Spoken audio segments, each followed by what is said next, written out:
Good evening, everyone. My name is Dwayne Kimball, owner and founder of KMD 89 VA Claims Consulting. Welcome to this evening's YouTube live veteran Q&A, where I will be answering questions. I'll be taking questions, answering questions about the VA disability compensation claims process. So we got about 3 viewers in here. Just go ahead and give me a thumbs up. Make sure you can hear my mic. Do a mic check right quick. So before we get started, just as a quick disclaimer, this Q&A session is for educational and informational purposes only. It's not a guarantee of benefits, okay? Also, make sure I'm about 30 seconds lag time in my question. So I'm going to be talking about a few topics, not too much. I want to take this evening to make sure I get as many questions answered as possible. Okay, so let's just make sure we keep chatter down in the comment window a little bit, so I can make sure I get to all the questions. Okay, so again, everyone, this video or presentation or live Q&A that I'm doing this evening, it's not a guarantee of benefits. It's just to answer some questions. Now, I do get asked a lot of questions that I can't answer just because I'm not looking at certain paperwork and or maybe additional review needed in the 38 CFR, the M21, which I'm not able to do all the time while I'm taking questions. Okay. So just want to give a shout out to some people here. Let's see who we got. Kevin, we got Lonnie, we got Tom, we got Old Sarton. Hey, how we doing? We got Gene.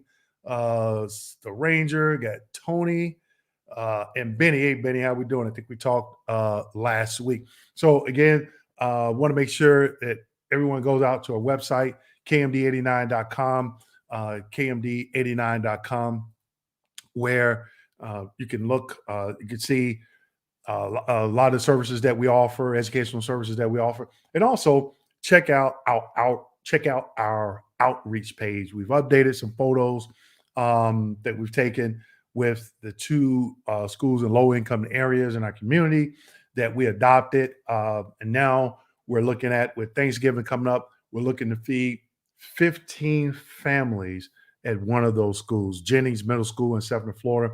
Waiting on the principal to identify 15 families from their school. And we're going to come up and we're going to figure out how we're going to feed them for Thanksgiving, whether it be turkeys, cornbread, mac and cheese, or stuffing, or whatever the case may be. We're going to look at getting some items to be able to feed at least 15 families. Okay. So if you wasn't here a couple of weeks ago, when you donate super chats here, that's where those are things that the donation goes to.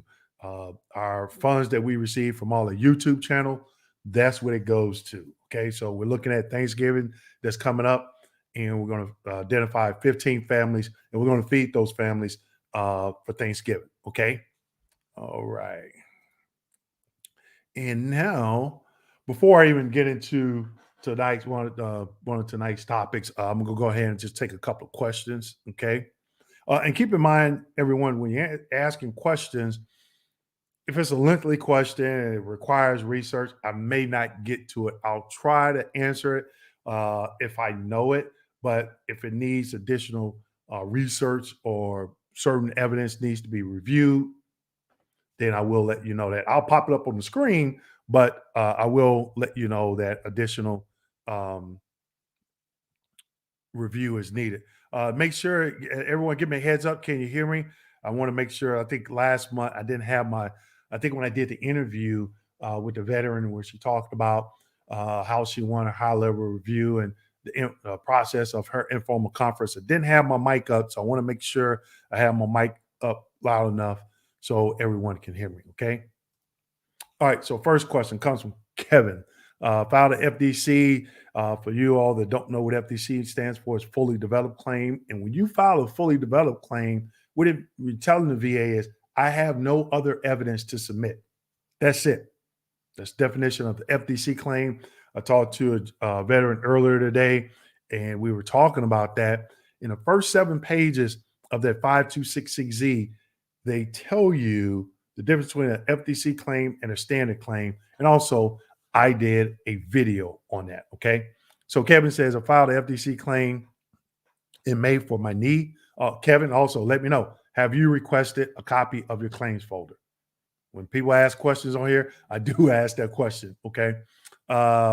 In May for my knee, still no CMP. Also, you familiar with Fort McClellan, Alabama, chemical exposure claims?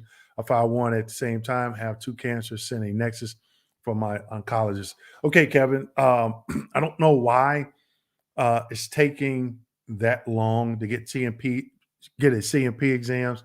Had a client file a claim about 3 weeks ago on a Wednesday afternoon. The following Monday, he was getting calls to schedule CMP exams, and he has already had all of his CMP exams for everything he's claimed.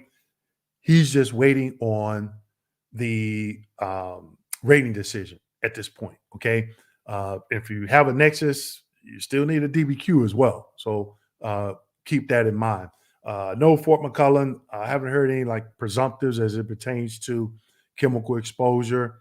Another question, Kevin, the knees. How are you claiming them under the 5 ways of service connection? And also, have you submitted a request for a copy of your claims folder? If so, when and have you received it? Okay, we got Lonnie. Lonnie, same thing. Have you requested a copy of your claims folder? And I know sometimes I may be asking this question to the same person as I did last month, but I'm going to ask it again if you ask a question, okay? Hey, Dwayne, in layman's terms, what is a single disability evaluated as 100% under a scheduled evaluation? Is generally a prerequisite for entitlement to ANA. Yes. And also, ANA, all those conditions also have to be service-connected conditions. Keep that in mind. I did a video last year, I think it was last year, where I talked about SMCK, SMCK, which is loss of use of the creative organ, SMCS, which is housebound, and SMCL, which is aid in attendance. And Kevin, you asked that question, but I have my SMC book right down here. And when you go into M21, and it's also in the 38 CFR, but I like to use the M21 because it's easier to search, find and search, and then you could see the court cases, the 38 CFRs that's related to that topic, and then you can go there, okay? Instead of going straight to the 38 CFR, it may take you a little bit more time. But I would say, Lonnie, go out and look at the criteria for aid in attendance, okay? Tom, how we doing? Hope all is well. Good to see you. Let's see, folks. Tom says, don't forget to hit the thumbs up. Lots of good information coming our way. Thanks, Dwayne, to include helping the schools. Hey, Tom, I really appreciate it. And so everyone, like Tom said, we got 48 people. We need to have 48 thumbs up. Make sure you hit that thumbs up. And Tom, thank you again for pointing out the schools. We've, I think, I can't remember if 2 weeks ago I had pictures up about we're partnered with Home Depot in one of our communities, the schools our communities in, and they donated 2 refrigerators. Those pictures are up on our website. So if I have some time, I'll share that on our website. But go to our website, check it out. Let me know what you think. It's a lot of good information on there. Yes, Home Depot, 2. These refrigerators were huge. They weren't. Now they came out of the break room, and I guess the manager was putting new refrigerators in the break room. So I have a pickup truck, and I have the long bed, not the short bed, but the long bed, crew cab. We had to put these refrigerators, we had to lift them up with a forklift, right?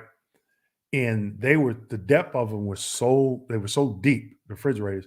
I had barely enough room. I had to stand my dolly up under on the last refrigerator, and I had a load lock to keep them from moving, and that's all the room I had left in this pickup. That's how huge these things were. And luckily enough for me, I took my motorcycle ramp so I could get them off. I had a workout. It was me and one of the custodians at the school. So we took pictures with the principals and one of the other staff at the school. They're on our website. Hey, go check it out. Let me know what you think. But it's something that we wanted, that I always wanted to do. And I'm so glad to be doing it. And again, the super stickers that we receive here, the donations that we receive here, it goes to things like that. And again, we're going to be looking at feeding some families. Don't know, haven't thought too much about Christmas yet. We just getting things. We just got things going right as the school year started. Okay, but I know we're going to come up and hey, give me some ideas. Give me some things that you think that we should be doing could do for these schools. Okay. Oh, sorry. Good to see you, Dwayne. Thanks for all you do. Hey, not a problem. It's my passion to make sure we get veterans educated. And also keep in mind, I've started a veteran roundtable every third, every third, wait a minute, is it every third Thursday, every third Friday, every third Friday of every third Thursday of every month at 1 p.m. Eastern Standard Time. And one of the conditions is when you sign up, you have to share your video. Last month, I went over to 5 ways of service connection. Okay. This month, I'm going to try and I'm trying to coordinate with someone to get to come on and talk about the protection rule. There's this huge myth out there on Facebook. If I'm not Facebook, but YouTube, if you're 100% permanent total and you file a claim, this huge myth of somebody saying, "Oh, they're going to go back and take some away or go back and look at everything." That's just not true. So I'm working with someone and try and get them on that schedule for the third Thursday of this month. It's not. You can sign up on my website, but I don't have the landing page set up as yet. Okay. So next Thursday, okay, I'm going to have it up and running and you can sign up and you'll get reminders. Okay. And then maybe in December, I met an Army veteran last night. She's those people that when you refinance your home at the bank, like underwriter, loan officer. Okay. So I want to bring her on to talk about VA mortgages. Okay. So if I'm not able to get a guest speaker or something like that, I will have a topic to talk about. So it's just about educating us. Okay. So I want to be bringing in people as guest speakers, but also I want to hear from you, the veteran. What are some of the things that you've been seeing with the VA that we can all share from each other and educate one another on? Okay. There we go. Gene Ranger. How we doing there, First Sergeant? And Gene was in there last month. So Gene, leave a comment. Let me know what you thought about it. Let us know what some of the other people in the group thought about it as well. Tony, hi Dwayne. Hey, how we doing? Doing good. What kind of dog is that? Is that a pit bull? Okay. Benny, hey Benny, how we doing? I think Benny was in the group as well, the veteran roundtable last month. Johnny, hey, hello, Johnny, how we doing? Michael Perry. All right, Iris, hello. Yep, hearing you loud and clear. Okay, I definitely appreciate it. All right, so I am going to jump over to some topics. So I already talked about every third Thursday of each month at 1 p.m. Eastern Standard Time. Okay, so if you're in Central, you're going to be we're going to be an hour ahead. Okay. Last month we talked about the 5 ways of service connection, and that's something I have a training set up that that I normally do a little bit deeper dive, and also it was one of the first. It was one of the first videos, YouTube videos that I did. My lighting was off. I used my camera. I had my ceiling fan on, the light to the ceiling fan on, and the video wasn't that good as it is some of my ones that I do now. But the content, what I was talking about, is most important. Okay, and the 5 ways of service connection. That's something I missed with my first claim, and it gave me fits for about 4 years. So that's something that you definitely want to educate yourself on. Either if you're just starting the VA claims process, or if you're in the middle and you have to reset and start over, which is not always a bad thing. I did it, and once I reset about halfway through and started over, I was able to go even further, maximize my benefits. Okay. see. So that's the veteran roundtable, and also some of my previous YouTube videos. Again, one of my clients was so gracious to talk about how she won her high level review and the informal conference, the process of the informal conference, and the things she did leading up to the informal conference, and things she did during the informal conference. And one of those things that she said she did, she asked some of the questions that I laid out in one of my videos, high level review, how to win a high level review, or questions that asked during the informal conference. And she mentioned that set the tone. Okay. A lot of my videos, I link them, other videos at the end. Okay. But I think what I'm going to start doing is doing, what is it? People call it like Throwback Thursday or something, picking some older videos and resharing them. So veterans do not have to go through my channel and trying to dig for these videos. But one thing that I do with channels that I'm subscribed to, I'll go to that channel, whether it be a channel I'm subscribed to about YouTube equipment. What is the best YouTube equipment to have when creating a YouTube channel? YouTube equipment on a budget. I'll go to those particular websites. I'm sorry, subscribe channels, and I'll do a search for certain videos like lenses for a Sony camera, a lens for a Canon camera, something like that, to see what the reviews are on it. So when you go to my YouTube channel, you can do those searches as well. Okay. So we're going to get back to some questions. Make sure we get those thumbs up, like buttons up. I really appreciate it. Bobby, going to my second CMP exam for mental health increase, VA stated it's for clarification. I talked to someone today, and they were going back to a CMP exam, and they said that they were going back because I think it was the VA needed a medical opinion. I was like, man, that's weird because you already went to a CMP exam. Why would you have to go back to another CMP exam to get a medical opinion and from a different doctor? And it's something I talked about in one of my previous videos where I've been hearing from veterans. They'll say, hey, I went to a CMP exam, was waiting on a rating decision, and then I get something in the mail or phone call saying, hey, you've been scheduled for the same CMP exam. So now that's the time to start asking questions. Like, did somebody at the VA make a mistake? But people are calling the 800 number and thinking that person at the call center knows how to rate, knows how to understand what a DBQ looks like. They're not trained for that. That number, those people on that number can only give you basic information. They can't stay on the phone with you 30 minutes going through your claim, trying to dissect what stage is at, this, that, and other. That information is easy to find because the only thing they have to do is go in their system, click on the 25/7 medical request, read it. Why did that person request the exam? That'll tell them that. So it's going to depend on the person that you get, but don't think that call center they can tell you every single thing about your claim. They cannot, because one, they're not trained to read, to understand if certain documents are completed correctly. Okay. Railroad retired. All right. Where you be the best source to obtain information connecting sinusitis secondary to sleep apnea? Are you asking, am I the best person?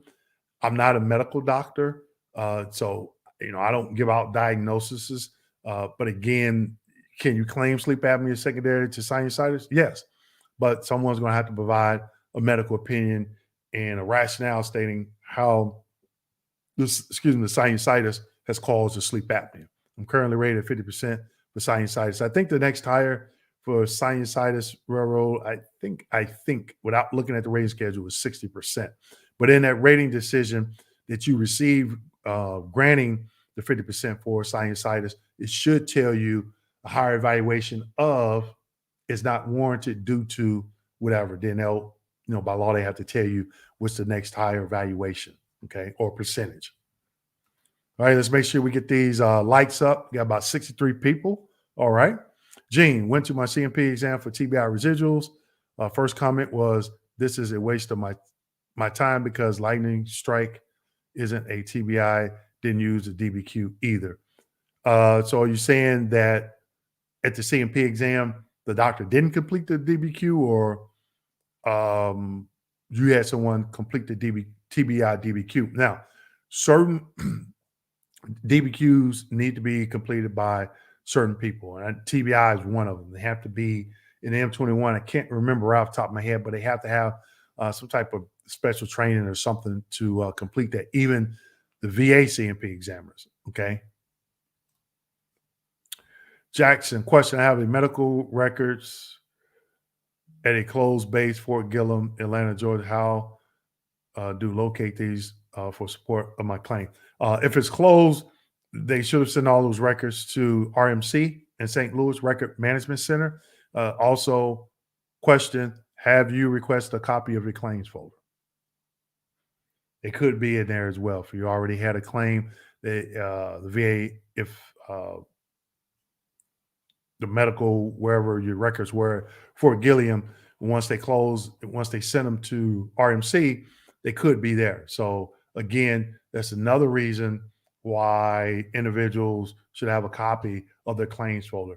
A lot of information is in there.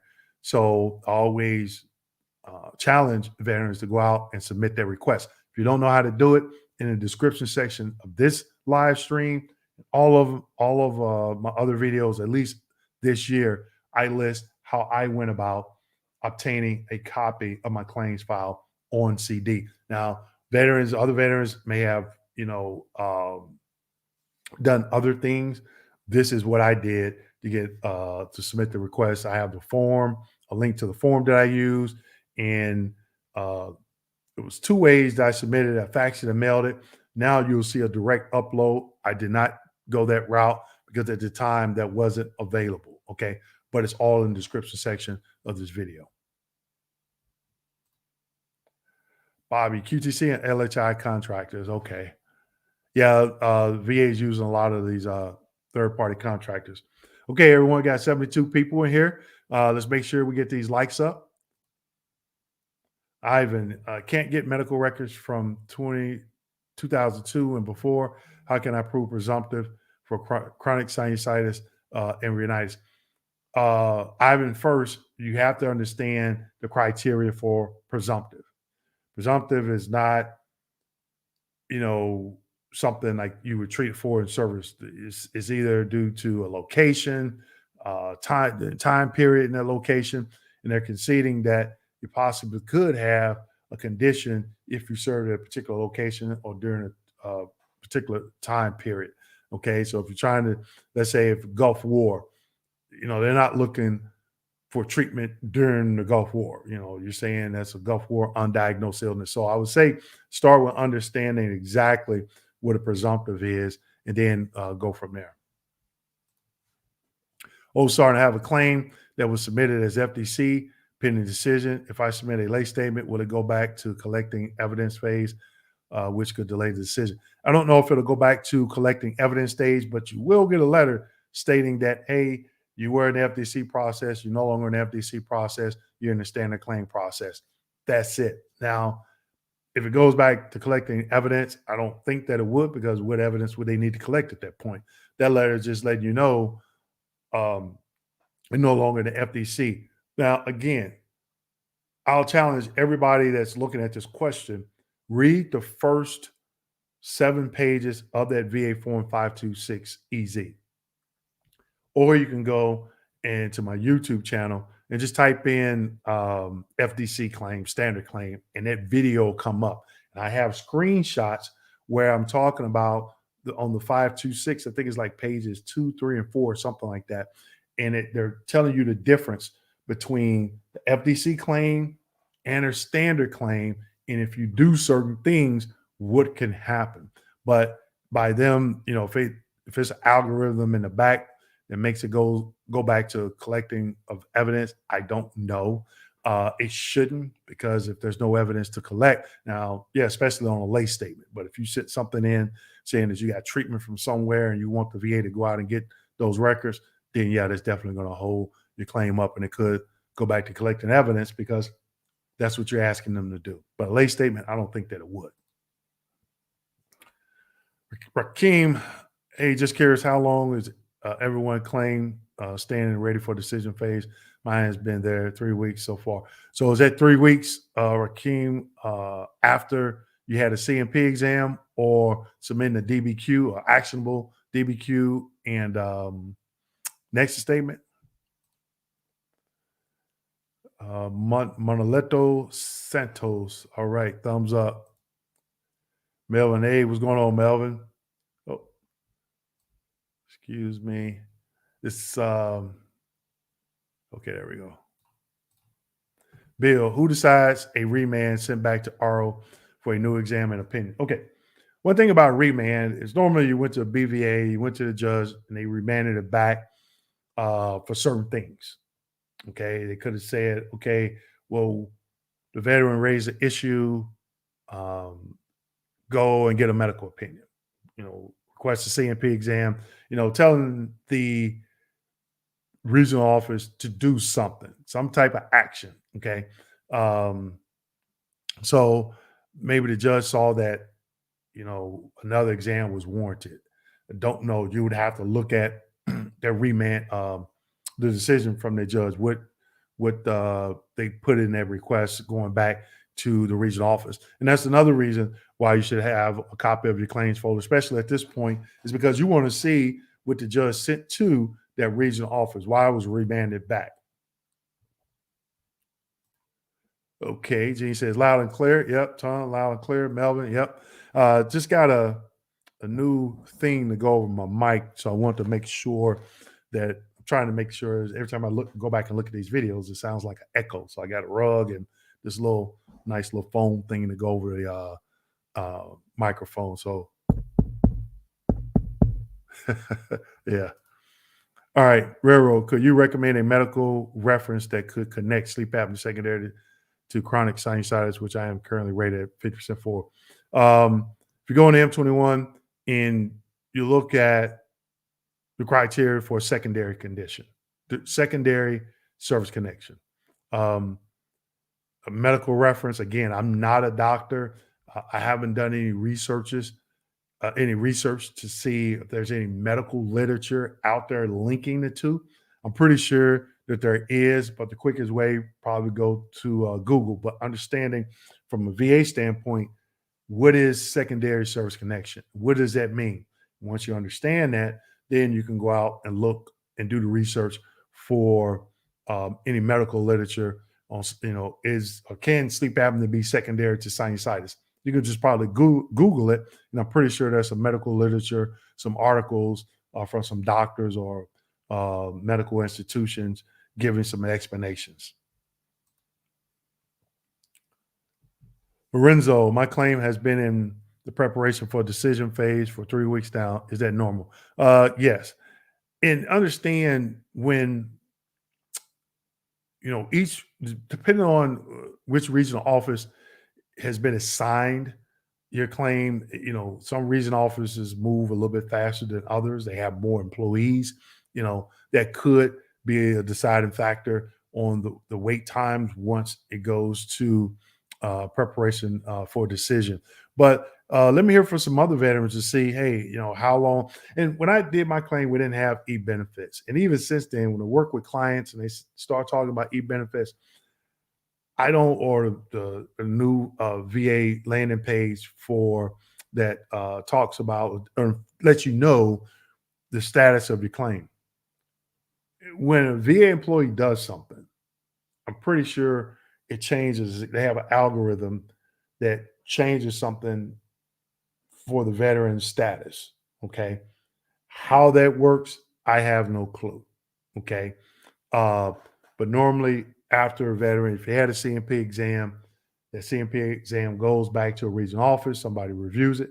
Yep, it's ready for decision. Could go back to the queue and go to another regional office for an adjudicator RVSR to review it. Okay.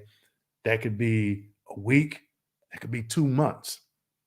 There's no default time on when claims are completed. Okay. Just remember, There's some other deciding factors. You have the human factor, and then you have the employees that are on quotas. A lot of people may say, nope, that's not a deciding factor.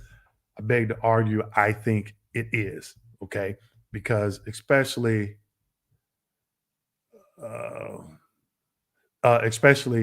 if the veteran submits a lot of information, a lot of evidence to be reviewed, okay? So we have about 70 people here. Make sure we get these likes up, okay? So going to go back and some of the topics I was talking about, previous YouTube videos, talked about the interview I did with the veteran for a high-level review. And then I did one, does age play a role in your claim? And that one has gotten a lot of views and still getting a lot of views. And I'm getting some questions, and I don't think some of these questions, people are not watching the entire video. Okay. So you have to go through, watch the entire video. Okay. If something you don't understand, leave a comment and I'll try to get you an answer. But what I was talking about was routine future exam. 55, being 55. If condition, does that mean that the condition is static? When can with an M21-1, when does it tell the RVSR when not to schedule routine future as it pertains to age, which is 55? Okay. But some of the M21 references that I used in that video, veterans, you still have to go out and do some research. One, watch the entire video, because I recognize that some of the questions that I'm getting, I can tell people didn't watch the whole video. Okay. Watch the whole video. In the M21, I have that number up there. You can go read it for yourself, because it may pertain differently to your claim as to another veteran. Okay. And again, in those videos, I say sometimes I don't copy the entire M21 reference just because of the size, but I do give the name of it and the number, so you can pause the screen, write it down, and then go out and do some additional research in the M21, and that may lead you to some 38 CFRs and possibly some court cases. Okay. Okay. Can I file my supplemental claim for knee problems with information connected flat feet, lower back injury to it? Okay. Supplemental claim. I did a YouTube video on it. Okay. Actually, I did a couple, but a supplemental claim is when you were previously denied. Not if you want to claim something secondary. It could be if you're claiming something secondary, if you were denied for that condition that you're claiming something secondary. Okay. So if you want to claim, knee problems secondary to your flat feet, yeah, you can do it. But again, how do you reasonably articulate when you get to that CMP exam? How do you reasonably articulate that your severe flat feet has caused you to have knee pain? I did it not at a CMP exam. That doctor denied it. But I went through my own private doctor, and my private doctor, who's a podiatrist, agreed. He completed a DBQ and Nexus statement, which had a medical opinion and rationale, and both documents were actionable and sufficient for rating purposes. Okay. So yeah, you could claim stuff secondary, but understand what secondary is and then what is a supplemental claim. Okay. Because with a supplemental claim, what do you need? New and relevant evidence. Okay. Request a claim file. How long ago did you request that claims file, Bobby? And how did you request it? Did you do a direct upload on the VA's website, or did you fax or mail it in? Televideo CMP exam. What's your opinion? I never had one of those back when I was doing my claim. They didn't have QTC, VES services, or LHI. DBQs weren't even out when I first did my claim. So you had to go in person. And one of the things I did like about going in person to the CMP exam was you could go back a week later to the release of information office and get a copy of the exam. Now, third-party contractors, you have to wait.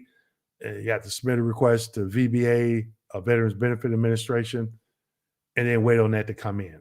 That's the only downside to that. So I never had a televideo CMP exam. So if anyone has had one of those, hey, please share how you think it went. One of the things I talked about in one of my videos, if I had to do it again, I would take a DBQ with me, or even on video, I would have a DBQ, have a DBQ. And as they're going through, I'll tell them I'm going through on the DBQ as well to keep track to see what questions, make sure they ask all the questions on that DBQ. Televideo for mental health. Yep. Can my 30% mental health rating get reduced if I file for an increase due to worsening symptoms and lifestyle impacts? I can't say that it will. I don't know your situation. I'm not a mental health provider, but I will say this. In that rating decision that granted the 30%, it tells you why the 50% was not warranted with that criteria. Also, you can go to the 38 CFR in the rating scheduler and see the criteria for the 50%, 70%, 100% for any mental health diagnosis as it pertains to an increase. Then ask yourself the question, has it gotten worse? Okay. Lonnie, what is a claim folder? Okay. Claims folder is, got mine right here, Lonnie. This is the claims folder, Lonnie. I'm going to take your question down for a sec. Now, everything is electronic now, okay? But when I first started mine, even when I worked at the VA, this is what claims look like. Now, people tease me and say, man, that's a used folder. If you talk to a VA employee, let's just say they've been at the VA 15, 20 years, to them, this is not a large folder. There's some that has 4 or 5 of these volumes, okay, with a lot more information. Now, all of this is on a CD. So, Lonnie, when I'm asking people, have you request a copy of your claims folder? But it comes on a CD now, okay? And I tell people, if you're doing a high-level review, how can you win your high-level review and you don't have all this information? I'm still waiting on that a question to be answered. I even asked that question to the veteran that did high-level review informal conference. I said, hey, if you didn't have a copy of your claims folder, do you think you would have won your high-level review? Her answer was no. Okay. She's like, a lot of information that was in there, helped with what helped her preparing for a claim. B-Bird, $5. Hey, I really appreciate that super sticker. Again, if I have time, we got about 20 more minutes. I will show you the new pictures that's been uploaded to our website on an outreach community link at kmd89.com. I'll put it in the chat window there for you. 89. Okay. So all the proceeds, they'll go to our schools that we've adopted in low income areas. And also, like I stated earlier at the beginning of this, all our monthly revenue from the YouTube channel and the super stickers here in the live chats, it goes to helping those schools. And we share some of the information out on our website. So we got Thanksgiving coming up. So we're going to do we're going to do a food, not a food drive. I'm just going to reach out to a couple local food chains and see what we can do, what they're willing to do to help feed 15 families, okay, at one of these schools. And also, I didn't mention, but they have a career day here in Florida, okay? I think it's the 18th.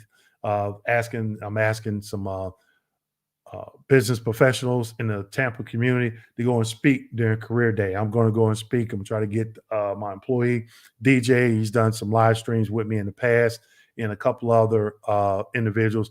We have one active duty member that's going to be doing speaking, and he's stationed in Kuwait right now. So he's going to be live Zoom streamed by Kuwait, talking to the kids about just, how education plays a key role, and how education played a key role for them and help them get in their profession today.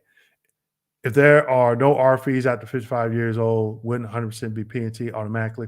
It should be. Even, there's veterans out there. You don't have to be 55 to be P&T. You could be 25. Just depends on the conditions and if they deem it to be static. The whole 55 thing is when one of the actions or one of the bullet comments in 21 telling adjudicators or RVSRs when not to schedule a routine future. Okay, so if a routine future is not scheduled, what they're saying is their condition is static. Okay, Tony, yep, there we go. Mike, I request my claims file with that trigger VA to reopen my claims. I've never heard of that happening. What triggers it is reopen a claim. If you are service connected for something and you want to go in for an increase, yeah, that would trigger it then. But just by requesting the claims file, no. Great job, fellow veteran. Thank you. You're doing an awesome educational job for the solving VA issues and problems. Really appreciate it.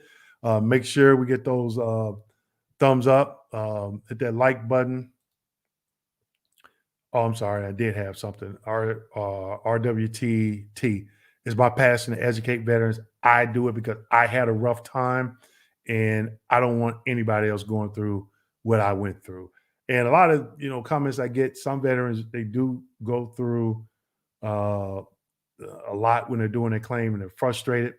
But I will say this about the VA. They have come a long way. Trust me, they have came a long way. Like I stated earlier, when I first started doing my claim, there was no DBQs. You had to go to all CMP exams in person. There was no QTC. There was no LHI, VS service to help with that backlog. When I filed my first claim, I didn't get my first CMP exam until 10 months later. Talk to a lot of veterans on here, they probably say, oh, I got it in maybe a month and a half. Imagine waiting 10 months, almost a year. And I didn't get my first rating decision until it was a year. So I filed a claim in June. I didn't get a CMP exam until the following March. And even then, I didn't get the rating decision until like the last week of May or the 1st of June. Still had to wait March, April, May, like 2 months, 2 full months. Okay. So the VA has come a long way. Okay.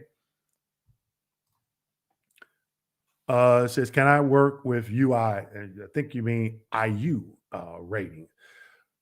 Yes, but I did a video on that. One of the things I do talk about that in one of the trainings, know what the poverty level is. Okay. You can't make more than poverty level. That's going to depend on if you're single, if you're married with dependents, how many dependents. Okay. Doug went to the VA today and found out my primary care clinic of 10 years had dropped me. Wow. Urgent care put in a new consult to get another primary care clinic. I did miss 2 phone appointments. Wow. Man, yeah, sorry to hear that. I'm surprised they didn't see anything in the mail, but the VA, that's the healthcare side. So, man, who knows? But think about, how long was it between appointments?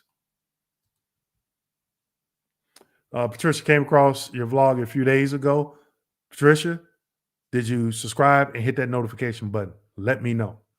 My husband passed away 9/11. So sorry to hear that. My condolences to you and your family. I'm watching to get information. Okay. All right. Quick question, Patricia. Are you a veteran? Was your husband or the veteran, was he service connected? And you're looking at DIC benefits? My claim is going on 2 months, wait on CMP exams to be completed. You need to be completed, like as in you're waiting on them to be requested or you already had them? Gene, the roundtable discussions were on target. Yeah, I appreciate that, Gene. We went about an hour, about 5 minutes over, but it was a lot. I think we got a lot in that short amount of time. I try to keep them to an hour because it is in the early part of the day, but definitely a lot of good information. Yep, Benny was there. The roundtable was excellent, very informative. Yeah, and so I want to bring in some, like I said, try to get some guest speakers. It's kind of hard when I'm reaching out to people and trying to get them on that schedule. So if I have to push it to a different day or later in the day, I'll let everyone know. But still, you have to sign up. You have to share your video. And it's not going to be a Q&A session where people just ask me questions. No, we're going to be having a topic that we're going to be talking about. And it's going to be input from individuals. You know, there could be a topic that I am talking about and people have questions, but I'm going to be throwing some questions at veterans as well and asking for input. Henry, to find out why I didn't win my claim. I don't see that you asked a previous question, Henry, so could you elaborate?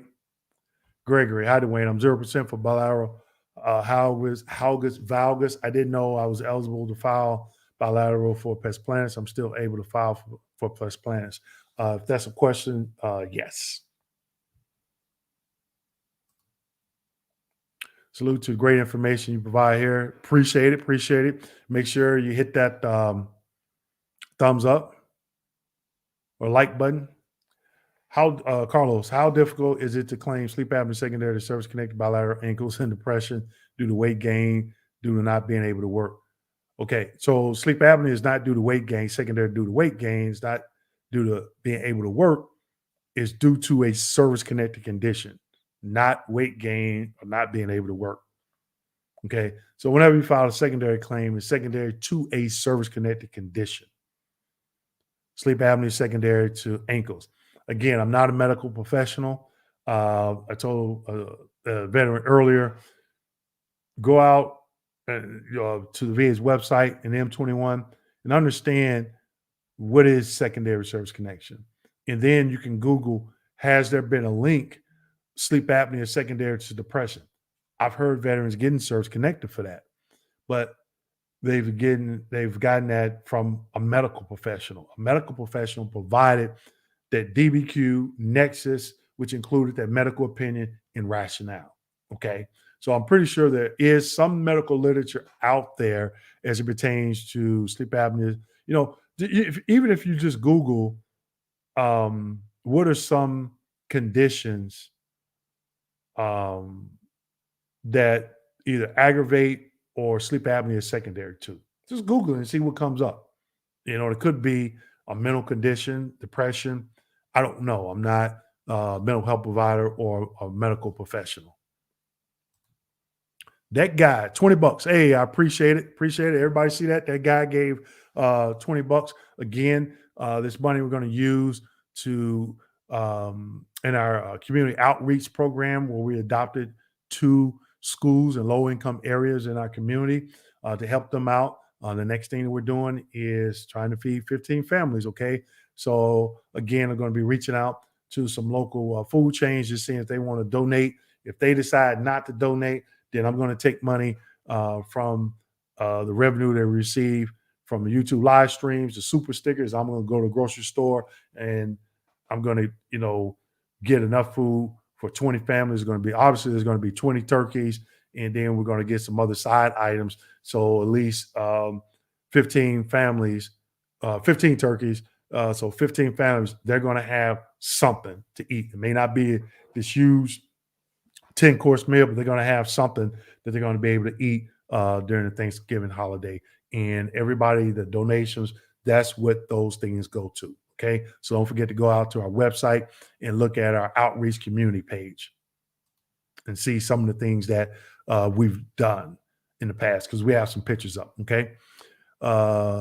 AF vets, please listen up to Dwayne. I have been in on this channel for a year since I filed my claim. I'm now 100%. Congrats. His advice works. I'm still listening up because I want to pass it on. There it is. Hey, congrats. Thank you for being a supporter of me, my company, and the YouTube channel. I'm glad that the information that I provided helped you to maximize your benefits.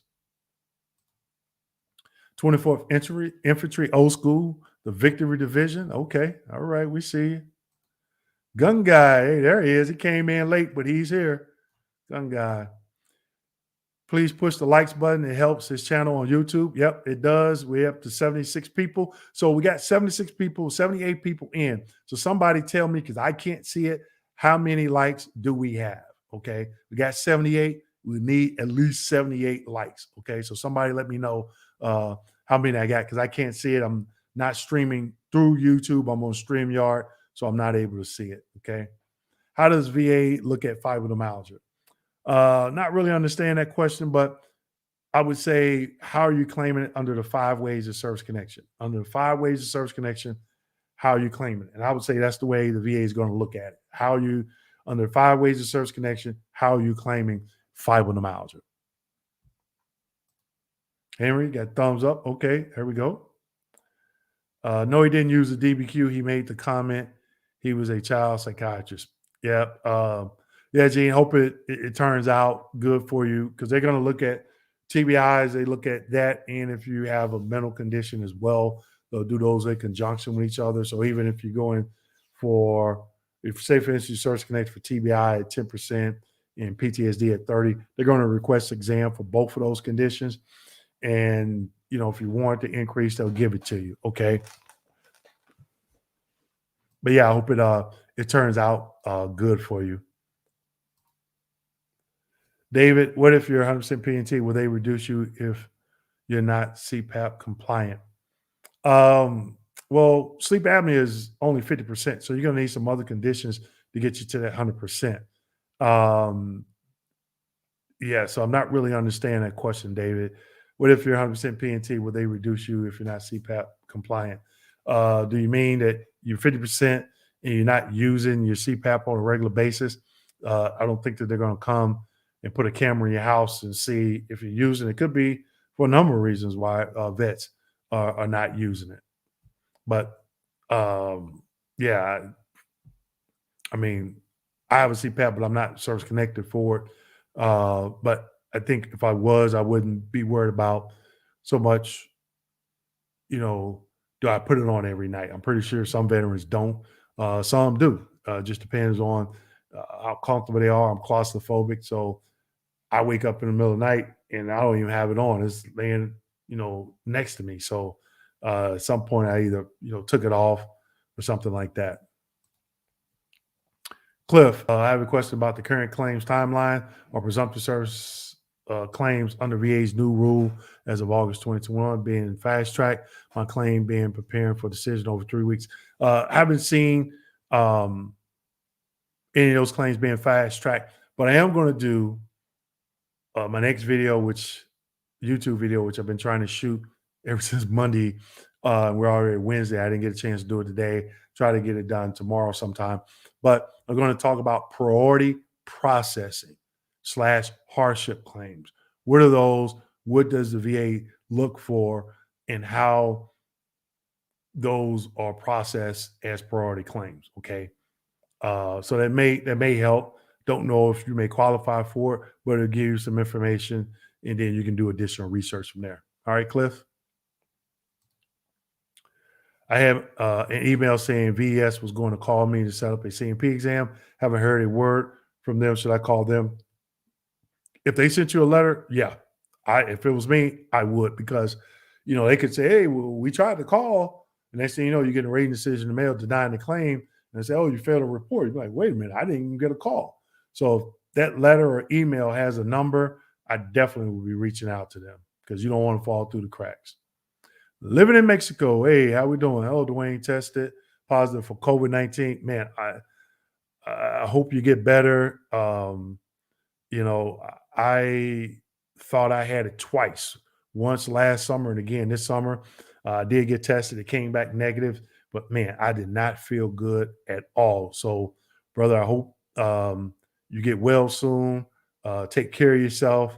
I drink a lot of that energy sink or something that has a lot of vitamin C, you know, just, you know, still washing my hands and, you know, social distancing. Not saying that all that stuff is going to prevent it, but man, if it reduces that 1% chance, then hey, I'm all for it. So I do hope you get better.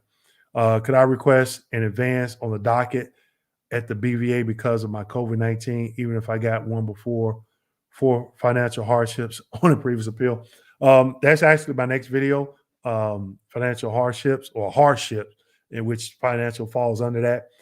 I don't know if COVID would be considered hardship. You could try. I think veterans can have multiple hardships at different times during the claims process, just depending on the situation. But in the M21, you can go ahead and do that research, but that's going to be my next video. And I'm going to be sharing some information from the M21 as it pertains to that. But yeah, even if I got one before. So did they give you 4 financial hardships previously and rated those quickly? Is that what you're asking, living in Mexico? Oh, man. Sorry, everyone. I'm trying to get back to all these questions. Man, we got a lot of them tonight. Wait a minute. Oh, okay. So I'm not going to go back to my topics. I'm just going to stick with these questions. We got about 4 minutes. I'm going to do about another 10 minutes. Want to get through some of these questions. Mine has been since July, Cliff, and I know 3 people that have been ready to hurry up and wait time. Oh, yeah, and Cliff, like I stated, it was a whole year before I got my first rating decision, 10 months for my first CMP exams. And it wasn't for everything that I claimed that I should have gotten. So that's where that fight came in, trying to get those additional CMP exams. Yes, Tom. Okay. Things gonna go. I'll do it tomorrow. All right. For foot conditions, is it better to use a private doctor in DBQ or go straight to CMP exams? That depends, Gregor. Keep in mind, there's hundreds of CMP examiners. There's hundreds of contract examiners. Some good, some not good. I did make my mind up that when the DBQs came out, as soon as they came out, I was like, I'm never going back to a CMP exam. Now, I don't tell people not to go. I just tell people the reason why I decided not to go, and I started using DBQs and getting them completed by my private doctors. Get as much evidence as possible, Gregory. My claim has been in decision phase for over 3 months. Yeah, I'm hearing that a lot, and I just don't have an answer as to why, other than the human factor, the regional office that is located at. Why is it sitting there? Okay. But again, the next video is coming up about the hardship. Okay. My PTS claim went fast. Now, B Bird, when you say your claim went fast, how many veterans out there that did a direct upload of their claim to the VA's website? Let me know that. And let me know, if you did that direct upload, how long was it before you got a CMP exam? And if they gave you a CMP exam, how long was it when you got a rating decision in the mail? Because I'm thinking that these direct uploads are going a little bit faster. I've had a couple of people, one client, like I stated earlier, filed a claim on a Wednesday. Monday morning, he received a call saying, hey, we want to schedule some exams. And he did. He did a direct upload to the VA's website. The status is my VA is not currently being updated. Keep checking. If it's like benefits, it could be some lag time there. I've had 4 remands. How can I stop unnecessary remands? And this is just my opinion. You got to get educated on the process, because if you're at that level, something went wrong from the time you had that claim, the initial rating, the high-level review, if you had one, and then the BVA judge. Something went wrong, meaning, were you educated on something, that you were trying to do? Was it a horrible CMP exam? What you were claiming, where did it fall under the 5 ways of service connection? Did you have a private DBQ? Was it for increase? Was it for secondary? There's a lot of questions as it pertains to that, but I would say it's time to reset. What's your goal? What do you feel you should be service connected at? 10%, 20%, 30, 40, whatever. Whatever you're claiming, where does it fall under the 5 ways of service connection? What is the criteria for those 5? What evidence is needed? Okay, start there. Because if you had 4 remands, man, that's a lot. that is a lot. So I would say I would have to go back and even, if I did that, I would have to say, okay, let me start over. What did I miss? And starting over is not always a bad thing. I had to do it a couple of times. Okay. So it's like you have to take 2 steps back to take 10 steps forward. Okay. So it's not always a bad thing, but understand what is your goal? What are you trying to obtain? And then what you're doing with your claim, how does the VA claims process impact it? And I think you should get better, you'll be a little bit more successful. Still only 37 likes, Vets. We can do better than that. He has given us this info for free. Hit the like button. Man, only 37 likes and we got 75 people in there. Come on now. Show me a little bit of love. Like button. There we go. There we go. Get on them. True educate for free, and Dwayne has expertise. Yep. And only got 73 people, only 37 likes. Oh, man, y'all hurt my feelings. All right, so I'm trying to get through these questions. We're already a little bit over an hour. I'm trying to get through all these, so just bear with me. Thanks for enlightening me on the time frame of preparation for the decision phase. Hey, not a problem. Marino, thank you for what you do, sir. You're most certainly welcome. Question, do I really need an next letter to win my claim? It depends on what you're doing with your claim. And some of the educational seminars that we give, we talk about these things, 5 ways of service connection. And obviously, if you're doing an increase, is a nexus statement really necessary? Probably not. When is a nexus statement necessary? We used to give classes. I haven't posted any for this month. What goes into a nexus statement? And in that educational webinar, we talk about give some examples of when nexus statements are needed. So it's not always needed in every scenario. The nexus letter is a must, in my opinion. I went to my private doctor and got one. It's not always a must. I mean, I did an increase for migraines. I didn't need a nexus statement. Okay. But I needed one when I claimed low back pain secondary to my flat feet, my ankles, and my knees. But then you got to know what goes into a nexus statement. What makes a nexus statement actionable and sufficient? A lot of veterans just get a nexus statement with no DBQ. Can you win? Depends on what you're doing with your claim, but I would say 9 times out of 10, no. A real foot doctor. Wow. Yep. Hi, Dwayne. If I already used an intent to file back in March and get an increase for it in June, can I be able to open a new claim using the same? No. One intent to file per claim. Again, that intent to file form will explain that. M21, 38 CFR, it will explain that. And I think in the M21, unless they change it, they give examples. They'll give like a version or an example, when, the same intent to file cannot be used. So you're going to need a new one for that. Virtual exams was a complete disaster. Sorry to hear that, Felicia. Again, I talked about in one of my YouTube videos. Can't remember which one it was. You know what? Let me bring that screen up. So I talked about, what makes a VA exam DBQ insufficient? How much evidence? It was something about what can I take to, okay, here we go. It was September 11th. Yep. What do veterans forget to take to CMP exams? So Felicia, what I'm going to do, save some time, I'm going to drop that link to that particular video in the comment section. Okay. Should be there.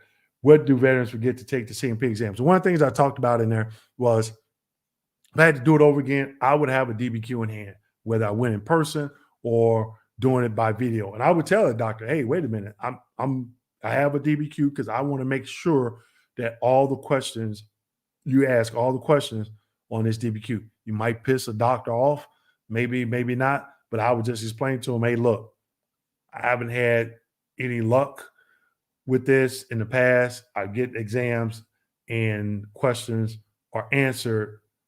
There's answers to questions on the exam that was never asked to me. So I want to make sure that we go through and we highlight everything. That's just me. Okay. But then you may have some examiners that they may get, excuse my French, they may get butthurt about it, but it's your claim. All right. Remy had just had a over the phone CMP exam for GERD and headaches yesterday. It went great. It lasted 30 minutes. Hey, that's good. That's good. So for the headaches, let me ask you, Remy, got a question for you. For the headaches, did that examiner ask, does your headaches interfere with your employment? I'm curious.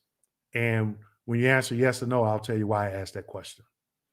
Jackson, I will be requesting my records as you suggested. I have favorable findings that say I have an event during service and a current diagnosis got out 30 years ago. How many doctor statements do I need? Every claim is different. There's no default number. I won claims with no medical evidence, none. My first claim, I was granted tinnitus, the right ankle, and both knees. I take that back. I did submit some evidence for my knees. I did. But that was it. But for the ankle tinnitus, I didn't submit anything. I claimed them. I went in there and I was able to reasonably articulate my symptomology and I got service connected for it. Now, there are some other conditions that I even submitted some evidence and I got denied. So there's, no true secret sauce, if you will, other than getting educated on the VA claims process, and then understanding how the process can impact what you're doing. So when you get in on the phone, excuse me, or you go in person or telehealth or whatever, you're not mumbling, you're not stuttering. You know exactly what you're doing with your claim. In the video, W. Jackson, I would say, did interviewed a veteran, Army veteran, that had an informal conference. And she talked about how she prepared for it. And she won. She said she won, but it was some of the videos that she watched that we did and her preparation and being educated. That's what helped her win. Great info. I just found your channel. Okay, Blowtorch. If you just found my channel, question, have you subscribed and you hit that notification button? Let me know. All right, Redbone Bobby Bull. I had a telehealth exam for mental health and went well for me. Yeah, I think, that's just going to depend on, the examiners. 4 months ago, Bobby, 4 months ago, I faxed and submitted a requested through mail, still waiting. Okay. All right. So you faxed and mail it. YouTube user. I went to the VA, got tested by an audiologist for tinnitus. It was not in my duty records. Do I still need a DBQ and or Nexus statement? Have my summary letter already and have requested my claims file. Okay, yeah. Thanks for sharing that. When I claimed tinnitus, I claimed it due to my MOS. That was it. A lot of claims you see veterans claiming due to MOS. But where veterans fail, and YouTube user, I actually did a video on tinnitus. I think how to win your tinnitus claim. I would try and find it, but I have almost like 100. But if you go to my YouTube channel, just type in tinnitus. That video should pop up. Check it out because I talk about acoustic trauma. A lot of veterans lose because when they get to the CMP exam, they do not know what acoustic trauma is. And also they do not know how to reasonably articulate acoustic trauma, their acoustic trauma exposure. Dennis sent for copies of my recent CMP exams by email. We'll see how long it takes. Okay, hopefully it doesn't take that long. Okay, everybody, that's me. That's our website, kmd89.com. Go check it out. Look at some of the services that we provide. Also, I'll let people know about a veteran roundtable that we have every Thursday. Not every Thursday. Every third Thursday of every month at 1 p.m. Eastern Standard Time. So either I'll talk about it on live stream if it's coming up, or if you can find us on Facebook, LinkedIn, Twitter, Instagram.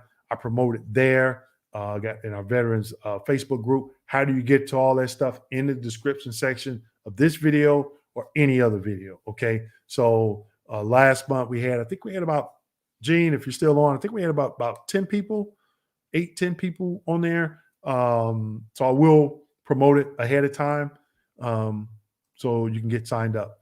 72 folks listening and only 37 likes. All he is asking for, folks, is hit the like button. And he is not charging us for this info to help us. Hey, come on, let's get it up. 75. And I think Redbone pushed it last month. We stayed on until we got, I think it was what, Redbone was like 80 likes or something like that. Kenneth, I had a video CMP, and it went well for mental health. Okay, yeah, let us know, Kenneth, on the next live stream if you get a decision. Was it favorable? Thanks for answering everything for me tonight, and thanks for everything you do for veterans. Hey, not a problem. Thank you for your service, Lorenzo. Okay, there we go. There it is, Frat. Yep. Hey, thanks for that super chat. Lil Rock, we're in the same fraternity. Never met him, but we're in the same fraternity. And thank you for super chats every time he comes on. Every time I come on and do a live stream, he always donates, okay? So our donation goes to our outreach community program of the 2 schools that we adopted, school supplies. We reach out to vendors to help donate items, everything from face masks for the students, school supplies, refrigerators, washers and dryers, microwaves. We've been able to do a lot. We do have one of our vendor logos on our website on the outreach page. I may bring it up here if I can. Shoot. Let me see. I want to make sure I get through these questions. Okay, but let me go back. Let me see if I can share this.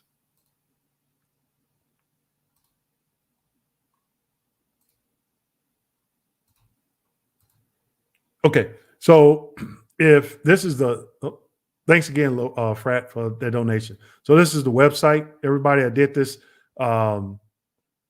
I think last month during the live streams. A lot of good information on here. Got a real cool video I did about a year and a half ago.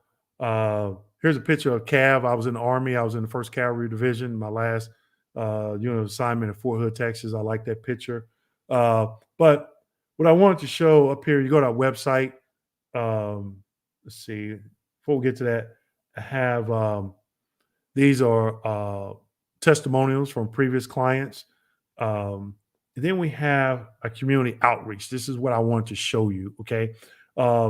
These are some things that we've done. This is Jennings Middle School in Sefner, Florida. And then we have Gibbs High School in St. Petersburg, Florida. Okay. But here, we'll just take a look at Jennings Middle School. And here are some pictures. Walmart was one of the vendors that gave a $250 gift card to the school. Here, Home Depot had donated a microwave, but they gave us two $50 in-store coupons, and we used that to purchase a microwave for the teacher's lounge. Here's me with the principal and some of her staff with some school supplies. The school supplies came from Office Depot. They gave us a really sweet deal, like 85% off some of this stuff, and they let us use the school's tax in Florida right before school starts. People can go and purchase school items, not pay taxes. So they gave us a discount, and they gave us we didn't have to pay taxes. Office Depot did that. One of the directors out of Orlando, Florida, Ace Hardware in the local community gave over 700 masks. You can see the masks there. That's me delivering the school supplies to the school. Here's one of the managers at Home Depot in Brandon, Florida. Actually been a big help. We're going to try and partner with them and identify some veterans locally. And Home Depot has this program, and I asked, could we partner with them? Because I'm going to ask some veterans to help volunteer, and they're going to donate plants to help redo a veterans landscape. So I was trying to get that coordinated before Veterans Day next week. It doesn't seem like we're going to get that, but hopefully we can get a local news outlet here in the Tampa area to come out and do a short story on that. We definitely want to partner with Home Depot, so we're waiting on this really cool manager, Robbie at Home Depot and Brandon, to get back with me so we can get that coordinated. So again, guys, we're doing a lot, trying to do some outreach stuff. We currently do presentations for a couple of nonprofit organizations here in the Tampa area, in lab at Hillsborough County Community College, Del Mabry. I've done a couple presentations for another nonprofit, which is Tampa Bay Career Source, where veterans can go and get seek help with resume writing, job interviews and stuff like that. So it's a lot of things that we're doing, partnering with other people. And here are the refrigerators. Now look how huge those refrigerators are. For me to get that off that truck, I needed a dolly and a motorcycle ramp. I had to take them all the way to the back of the school, and you can see me sweating. But I was able to get some pictures. So they got really two cool stainless steel. These things are bigger than my refrigerator in my kitchen, okay? But they went to the school, okay? I thought that we had a logo of the one of the vendors that donated some stuff. So I got to give them my social media person. That's not on there. Okay. All right. Let's get through some couple other questions.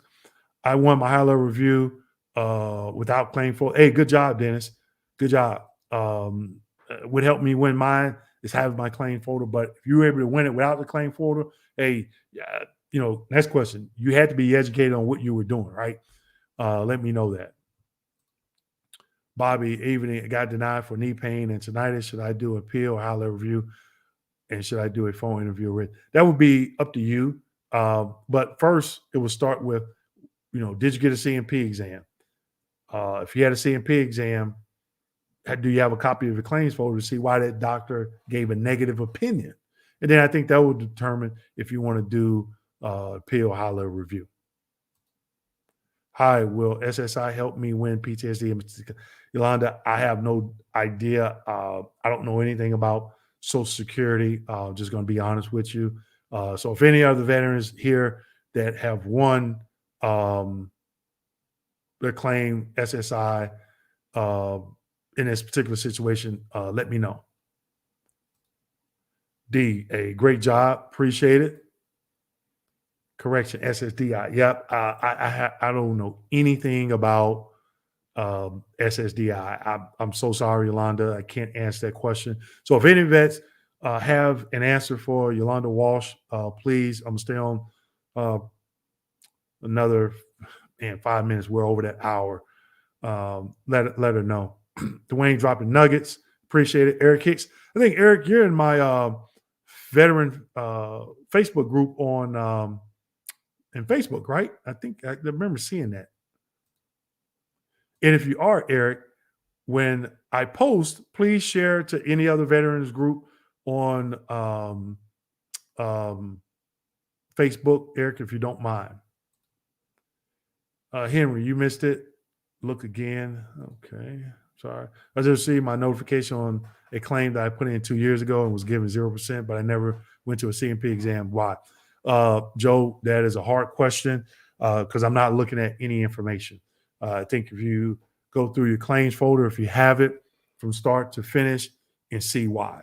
Because it could be something they could say, oh, we called you and you missed an exam or something. So it would be in that claims folder. 1943 hours. Yep. Thanks, Dave, from North Las Vegas. All right. You know what? Wait, I've never been to Vegas. I want to go. I've never been, though. Already 20% for my back. Things have gotten worse, and I want to file an increase if everything is in my VA records, such as pain management, back injections, and surgery, etc. Do I need a new DBQ? YouTube user. What you need is look at that rating decision that granted to 20%. All this stuff that you talked about is not the criteria for 40%. The criteria for 40% is forward reflection 30 degrees or less. Now, your forward reflection, these things could impact it, but it's not the criteria for the 40% for back strain under diagnostic code 5237. Okay. Gene, you take care of our future generation. Prayers for you, Dwayne. Appreciate it. Gene, thanks again for the super chat. I'm going to start wrapping it up. I'm going to skip over some questions, but I definitely want to give a shout out to, I see a couple other people sending in donations. I really, really appreciate it. And you see what we do in the outreach community. So I'm not taking those funds and putting them in my pocket. Okay. I'm giving them to people in the community, and it helps other people, those families or students in those families. And we're going to do more through our outreach, and we're always going to share that on the website. Okay. Blowtorch 74, 75. Okay. All right. We got 75. Okay. I think it got up to 78. So yeah, we're going to drop it down to 6-7, but are we live? Yes, we are live. So yeah, I think it was the highest was 78, but yeah, we got 75. Hey, I'll take it. I appreciate it. Stake the 5 ways of service connection. Dwayne Jones. Okay, real quick. Pre-service aggravation, direct service connection, increase, secondary, and presumptive. I did a video on it. Actually, I did 3. The first step, 5 ways of service connection. Step 1 of the VA claims process, and I think the other video was something similar, but it's in the YouTube. On my YouTube, okay? Hey, Eric, hey, appreciate it. Thank you. And again, our next event, we're going to try to get feed 15 families. I want to get, you know what? DJ, I'm going to get DJ. DJ's a real good with video. He has some GoPros. Maybe we can do some videos of us shopping in the grocery store for families and taking them to the school, and just piece those videos together and share them with everyone, so you can see where the donations that you're giving, where these donations are going. Okay. Cpap reports by built modem. They check each year was in my med. Oh, okay. I think mine, they gave me like a little chip, and the cap asked me to send that chip in. I'm like, you know what? I'm not doing that. I'm keep using my Cpap machine. They continue to send me equipment for it. So yeah. How long are supplemental claims taking go through these days? There's no set time. From what I've been hearing from vets, range anywhere from 2 weeks to 2 months. There's no set time. You're awesome, Dwayne. Keep up the good work. Will do. Appreciate it. You're at 78. Okay, so I got 78. The highest that we had in here tonight is 78. So we reached that goal. So I definitely appreciate it, everybody. I'm here now, sanitize and wash hands. Okay. Oh, yeah. Oh, wait a minute. Yeah, so I'm going to go ahead and shut it down. I'm going to jump to the super stickers. Okay, so wait a minute. 97 likes. Okay. 98, 97. Good stuff. Yep, appreciate it.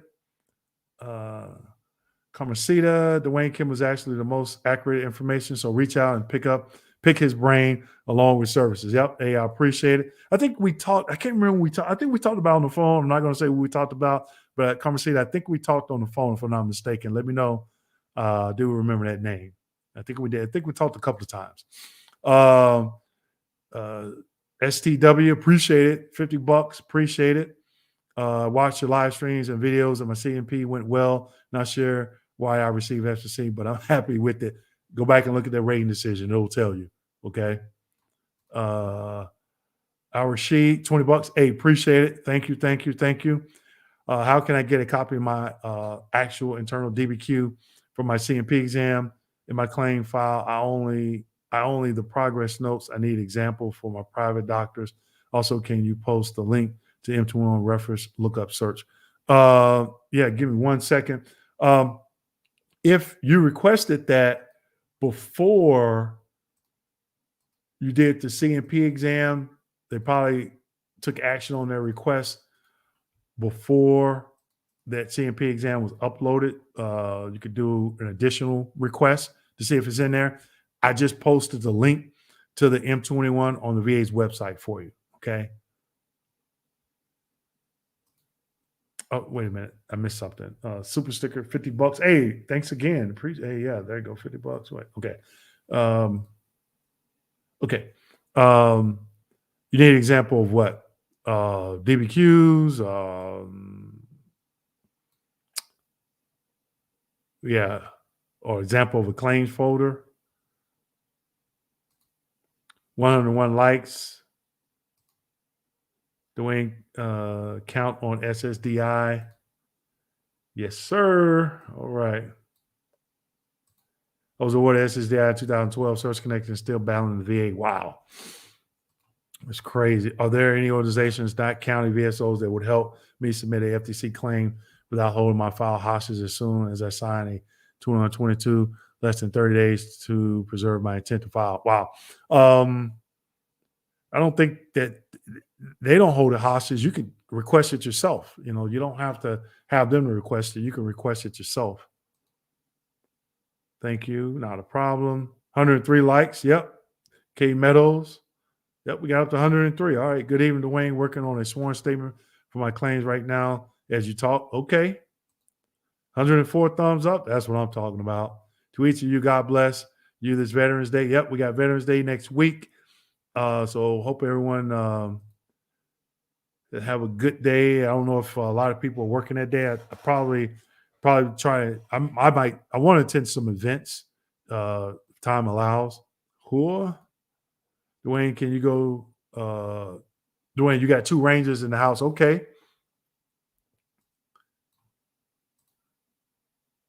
Okay. Tom Green. Yep. Got that Chinook. New to the channel, great information. Londa, if you're new to the channel, have you subscribed and hit that notification button? Night all, thanks to each for your service. Stay focused. Okay. All right, everyone, I'm going to go ahead and I'm going to shut it down. I definitely appreciate it. We did. I need your service. I am 10% for need, only learning and not scheduled for total knee replacement. Truly, 1151 tort claim. Woo! Wow, that is a whole nother issue, those tort claims. Okay. It's something evidence you're going for sleep apnea. Okay. So go ahead and wrap it up. Really appreciate everybody taking the time. I do apologize. It was 27 minutes over, but I wanted to get through the majority of the questions and thank everybody for the super stickers and the donations for this evening. I did put some links in the description section, my website, the M21 link. Okay. Again, if you're trying to get a copy of your claims folder, you can go to all my YouTube videos in the description section. And people, look in the description section. If you click that show more button, it's information in there. A lot of veterans say, oh, I can't see it from my phone. So I had to do a video on how to access it from your phone and how to access it from here. As a matter of fact, let me do that right quick. Okay. Let me do that. Let me go to one of my videos. Okay. Give me 1 second. And I'll show everybody what I'm talking about. Okay. Sure. I should have done this earlier, so I do apologize. Okay. So, wait a minute. I was listening to some reggae. Let's close that out. So, when I say go to my YouTube channel, okay, this is my YouTube channel. For you that don't know, this is the YouTube channel. Okay. And it has, I have a screen up over here, but I'm looking on the screen. So you can see, like right now, I'm live. But here are some videos. So if you go and click on this link, videos, okay, here are all my videos, okay, that I've done. All right. And playlist, and then you click on about, and this is just a little description about my channel. But going back to videos, okay? So the way to do a quick search, you click here, and let's look for a tinnitus video. See what comes up. Okay, there we go. Click in tinnitus. How do you win your VA tinnitus claim? Okay, and it'll give like a little 5-second rewind. Okay, how do you win migraines, sleep apnea? So let's do HLR, high level review. And it brings up VA claims high level review. So if you go to my website, you can find these videos fairly easy. So let's look at 5 ways of service connection. Let's see what comes up.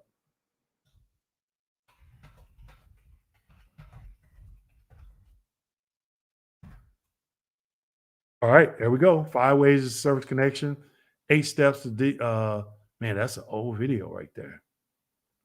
8 steps to VA disability compensation service connection success.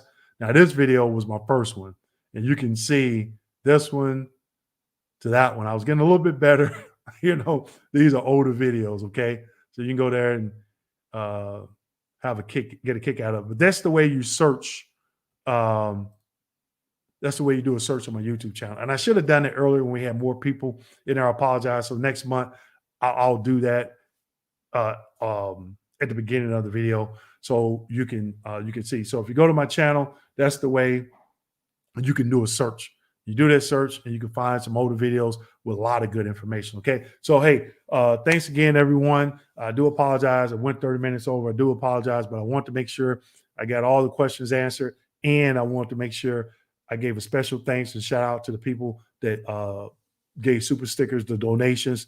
Thanks again. And I'll see you in the Veterans Roundtable. Look for that link to be on the website on the next Thursday, okay, the 11th.